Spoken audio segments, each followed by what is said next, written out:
Hello, good evening, everybody, and welcome. Also, welcome to our Facebook audience as well. I hope you all had a wonderful time today. Thank you for joining our webinar tonight.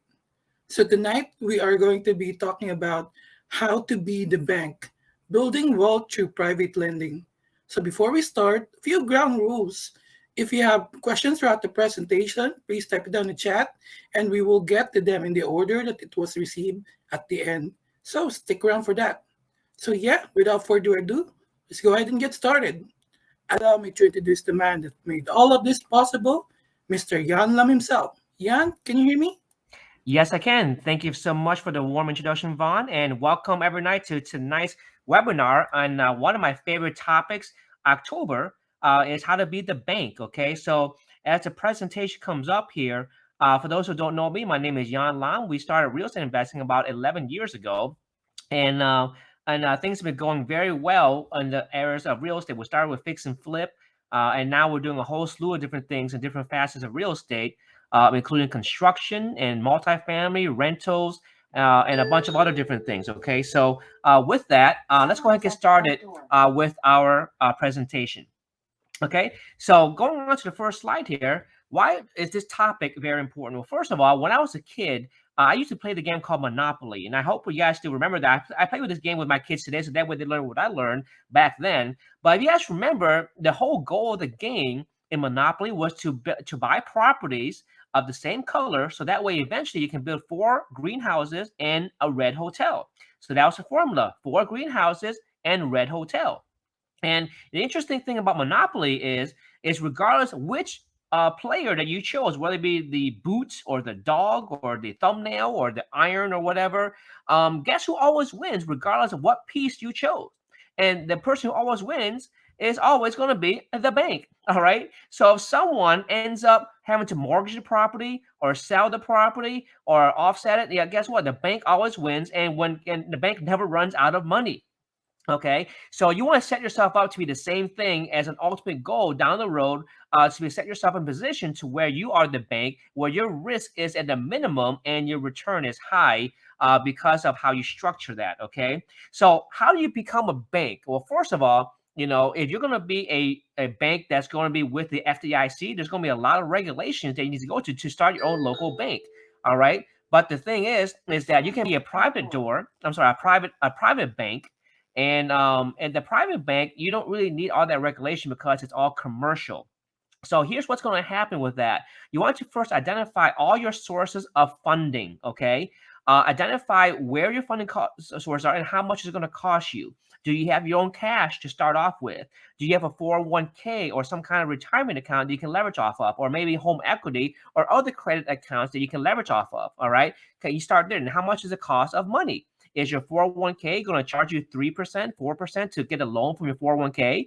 How about your home equity line of credit? If they're going to charge you 4%, 3.5%, how much is going to be the cost of money once you draw on those funds? And whatever you do, whatever your cost of money is, you obviously want to charge more than that, as what regular banks already do. All right. So just think, we all bank at some bank out there, whether it be a local bank or a national bank, and they pay us a specific interest for a checking account and or a savings account. And that interest is generally very, very low, but they take your money on deposit and loan it out as via credit cards, mortgages, home equity lines of credits, and they charge a higher interest, and that's how they make their money.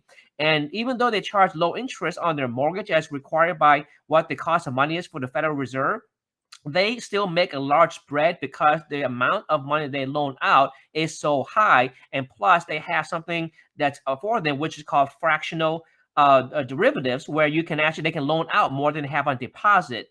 All right, and that changes every so often. But the last I checked, they can loan up to 8 times the amount of money that they have on deposit. All right, so they have a lot of leverage to be able to make that kind of money. But for us starting off as a private lender, we'll start off small. All right, now there's two different approaches. The first approach is you become the actual bank, where you create the processes, the procedures, the team that allows you to invest your money that you have access to like a real private bank. So you'll need an attorney. You'll need to establish some kind of underwriting criteria. right? You're going to establish and understand the market value and value add plan depending on what you plan to loan for. Is it going to be a fix and flip deal? Is it going to be a rental deal? What kind of mortgage or what kind of loan are you going to be loaning out to, depending on the exit criteria? All right. And then if it's going to be a fix and flip, you want to manage renovation draws and comply with any kind of regulatory compliances and requirements that your borrower is doing. So making sure that they get the right permits if they need that, and passing the inspections, so that way it does not put that property or your loan that you're putting on that property at risk. Okay. So the first approach is, you being the lender, you're going to be the one to review the actual deal. And the deal has two different components. Number one is the actual property, and number two is the actual borrower. The property itself is self-explanatory. What kind of ARV are you going to establish once the renovation job is done? How much is it going to cost to renovate? And how much is the acquisition cost? All right. The second thing is reviewing the borrower. Is the borrower the first time investor? Have they done deals before? If so, how often do they do deals? Is it 3 per year, 12 per year? What kind of volume are they doing? And how successful have they been? Are they failing at all their projects? Are they 50-50? Or are they succeeding most of their projects? All right. So you want to establish the kind of underwriting criteria for both the actual borrower and also the actual property that you're loaning against. Once you have that together, those things that you want to look at as a borrower, you want to see their experience. We mentioned how much liquidity they have. Do they have 10,000 in the bank as a backup? Do they have 50,000 in the bank? Do they have 100,000 in the bank? What kind of leverage they have, so that way you can feel safe that this borrower is safe and secure. Possibly, if you want to, you can pull the credit score to see how they're doing with their personal finances. Is this credit score 680, 720? What kind of credit score do they have? So that way you know what kind of risk level you're putting yourself into. And also, understand the renovation plan. What will they do? Are they going to open up a kitchen? Are they going to do a bump out? Are they going to do a pop top? Are they going to renovate all the bathrooms and finish the basement? What is the renovation plan, and what kind of value add will that put on the actual property to sell at the price you need it to make sure that your loan is secure? And of course, you want to make sure they're using a contractor that has credibility, that's licensed, and licensed in the state where they are doing business in. And of course, getting a draw schedule from that. And then, of course, the property, you're going to want to determine what the as-is value, what the after-repair value is, and making sure the title is good, using a credible title company to ensure that the title is insurable, marketable, and conveyable. All right. And want to make sure that there's good desirability factors to consider. If it's going to be a cul-de-sac lot, is it going to be a quiet street? Is it going to be a noisy, busy street? What kind of location is property at, to make sure that it will sell the price that the borrower thinks it will sell it at based on those desirability factors? Okay, so those are the things that you want to take a look at. And once you have approved it, you're going to settle on the loan. You want to make sure you manage monthly interest payments. You definitely don't want to, you want to make sure they have the borrower has liquidity to make sure they pay those interest payments on a monthly basis due in the arrears. And you want to make sure that once the construction project is started, you have some kind of system in place to where you check on the milestones of the project. So has demolition been done? Has framing been done? Has the roughings been done? How are the finishes complete? What kind of things are done, so that way you can give out the draws of the construction loan as you see fit based on the progress you see of the property. You never want to give out the entire construction loan all at once, because it may be spent in a way that's not good or inefficiently. So you want to give out on draw schedules to make sure that progress must be attained before they can deserve an actual renovation draw. All right. And you want to continue this obviously until the property sells, and you issue once the property is getting ready to sell, you'll have to establish some kind of a payoff of what the loan amount is due by the settlement date to the title company, and then you just wait for the wire. Okay. And at the end of the year, you can issue a 1098 form to show how much income or how much interest has been paid by the borrower to your lending company, so that way they can use that to file for their taxes, and conversely, you'll be using it to file for your taxes as income as well. Typically, hard money lenders charge anywhere between 6 to 10% annual percentage yield, and then 1 to 3 points for a 6 to 12-month term for a fix and flip deal. So that's the first approach of how to do that. Okay, so that's the first way to do it, and let me share with you real quick on what your thinking is. Once you kind of understand what the process is, you got to ask yourself, is this worth it? Will it be worth it for you? Is the juice worth the squeeze? Okay, so what are your risks? Your risks are, if the borrower actually gets some kind of financial hardship and defaults on the loan and not able to finish the project, what will you do about that? If the borrower files bankruptcy under their LLC, what will you do about it? If the renovation goes way over budget with tons of schedule delays, what will you do about it? And then, of course, if the local jurisdiction doesn't approve the work that's being done after months and months of trying to get it approved, what are you going to do about it? Okay, so those are the risks that you take as a lender, in addition to the actual borrower. But you mitigate that risk by ensuring they have some kind of skin in the game with a down payment. So once it's all said and done, you have to ask yourself, is it all worth it? Okay, is that really worth it? So that's a lot of work to do. Now, the second approach is that you can also be the bank, but then leverage with a company who already have these systems in place. All right. So instead of building your own systems and running your own bank and committing your own funds, building the infrastructure that's needed to succeed, you can commit your funds as a capital investor to a company that already has the systems in place with the underwriting criteria that's been proven to succeed. All right. You can choose to commit your funds with a credible firm and understand how the funds be deployed when there's a deal. So our company, Fortune Homes team, also has a division called Fortune Homes Capital, where regular people just like you can invest their money into deals of different kinds of exit strategies. So let me go through that real quick, okay? All right. So currently, we're offering returns of 5 to 7% with profit sharing. All right. And let me show you some examples of how this all works. We have three different product types. We have product A, which is a regular single family fix and flip deal. Where we hold the loan up to 1 year, so 12 months. All right. A lot of times it's a lot faster than that, usually 6 months or less, but we do it up to 12 months just in case things get delayed. We also have product B, which is land development and condo conversions. So this is up to 2 years, to where someone may have a plot of land and they envision themselves creating a site plan to where there's all these different townhouses or mixed use buildings or a strip mall or maybe just a regular residential community, to where they build the infrastructure out, create an approvable site plan for the county to approve, and then they go ahead and develop the actual site and then sell it to a builder, or build it themselves with the houses and then sell them off later. And usually takes about a 2 year process. That's a 2 year loan. Likewise, with condo conversions, especially in DC, you can buy a single family row house. Depending on the zone you're in, you can convert it to a 2 units, 3 units, 4 units, 8 units, 10 units, 20 units, depending on how much space you have on the actual property. All right. And you can get those kinds of returns. And the bigger the property, the bigger the return. And then last but not least, multifamily. This is the great part about multifamily, is that you get regular rent cash flow, but the commitment's up to 5 years. All right. So let me show you real quick what we do. So a lot of people choose not to invest because they think they don't have enough money to invest. Well, Bill Gates said really best in the early 90s or late 90s, I should say, that everyone should never undervalue their assets. You're worth more than you think, okay? Just think about the stuff that you own, the liquid cash in the bank, your equity, your 401k, and the any kind of life insurance policy that you may have along the way that's built up cash value over time. Okay, so here are the actual deals that we actually done with a lot of our colleagues, our students, and also the people within this network. Perfect example here. This is a house that we did personally in Southeast DC.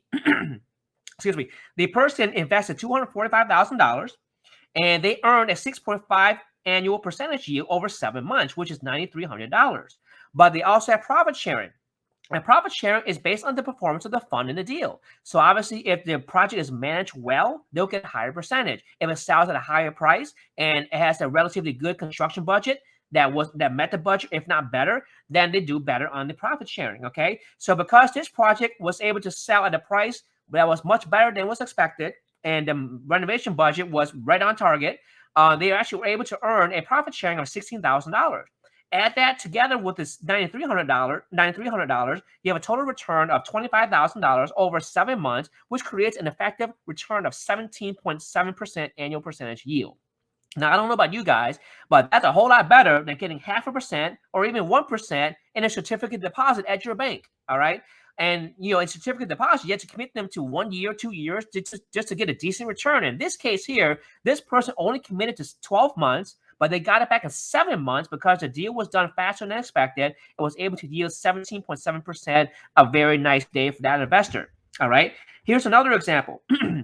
A person here converting this house into a condo conversion. So you'll see on the building on the right here, a big gray building that's 2 units, and then the middle one where it's just a single family row house. Well, in this zone here, the investor is actually building the same exact thing as the neighbor, and they already have the comps from the neighbor and know exactly how much it's going to sell for. A very safe investment. All right. So this person invested $400,000 into the deal.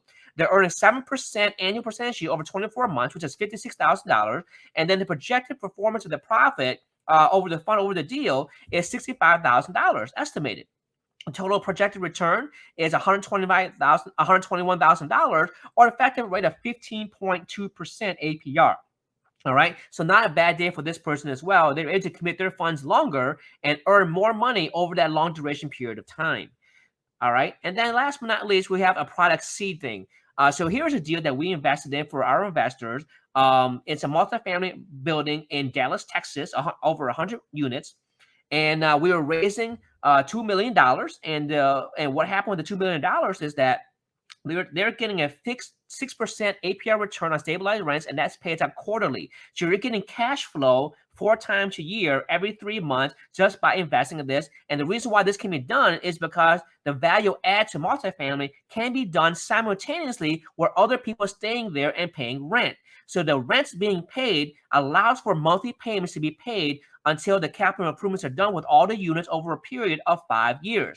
So as people turn over, they turn over the lease and move to a tenant. In between the old tenant to the new tenant is a time where the value adds being done to each one of those units. And then they have capital expenditures to improve the overall property as well, to add amenities and improve operational costs and reduce personnel expenses of avoiding waste, fraud, and abuse, so they can have a better net operating income.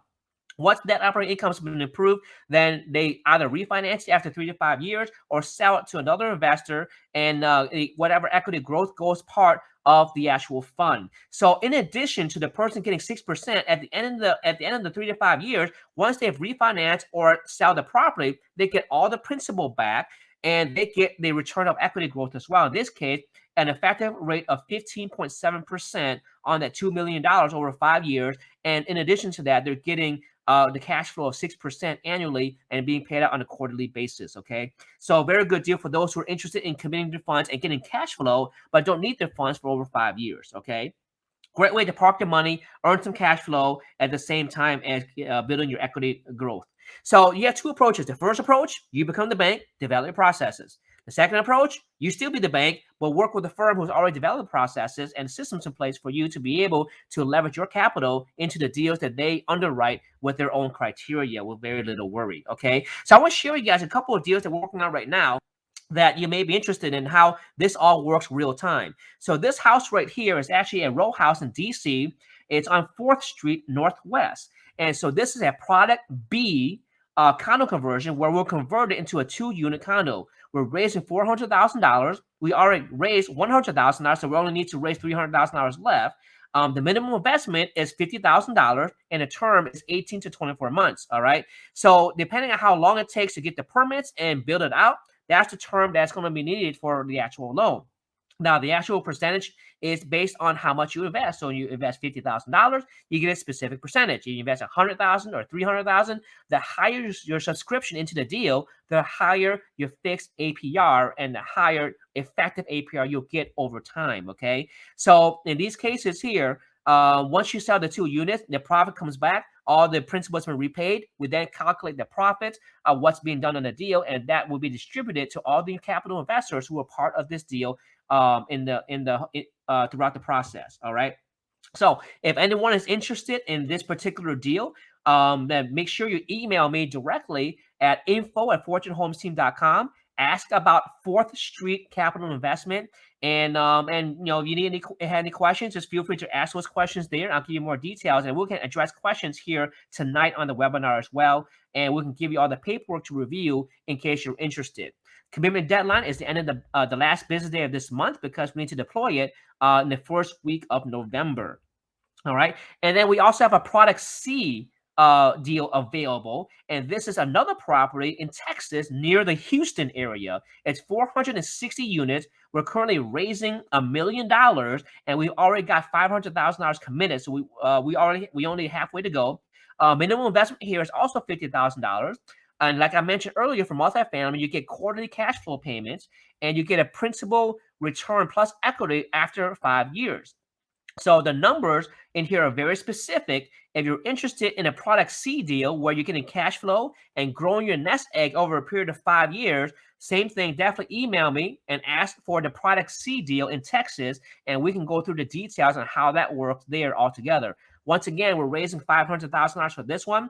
You can invest any $50,000 increment that you want to, and based on that increment determines your actual return on that on the actual deal. So obviously, if you invest more, then your APR goes higher. If you invest less, then it distinguishes based on your subscription, based on our administrative costs for maintaining each account.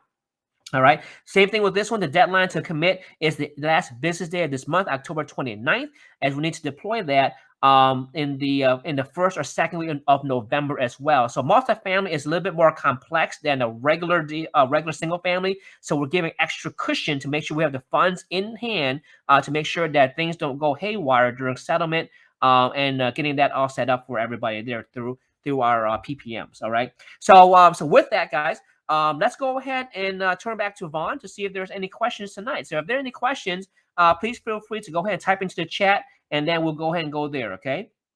So Vaughn, are you there?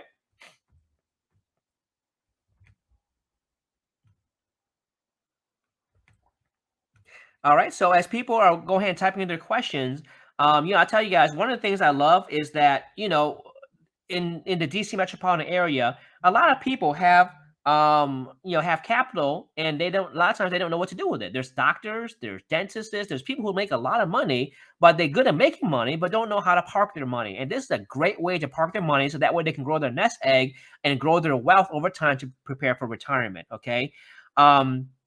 So I see the first question here is, are these only for accredited investors? That is a great question. The answer is no. It depends on how much you invest. Okay, so if you're going to invest a significant amount of money, then yes, we prefer accredited. So we can, when we do the syndication, that will be preferred. And then if you're just kind of getting started, then we can go through the motions of eventually helping you get accredited, so that way you can do bigger deals down the road. But you're just starting off, the answer is no. We can help you get started without being accredited just yet, especially when it comes to the product B deals. Okay, the product C deals may require more accreditation depending on how much money that you invest. So great question. Thank you. All right. Any other question we have for tonight?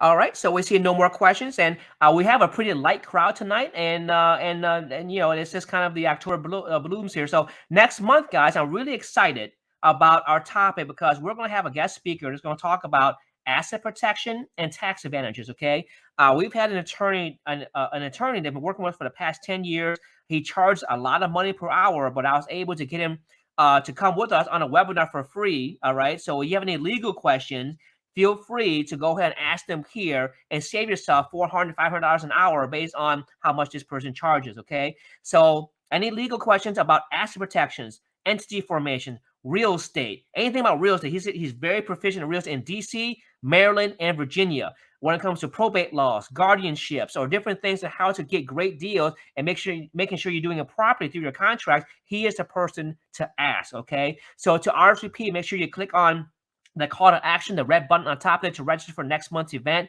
It's going to be the second Wednesday, November the 10th, and we're looking forward to having you there with our guest speaker. So with that, we have another question. Let's go ahead and address that question real quick.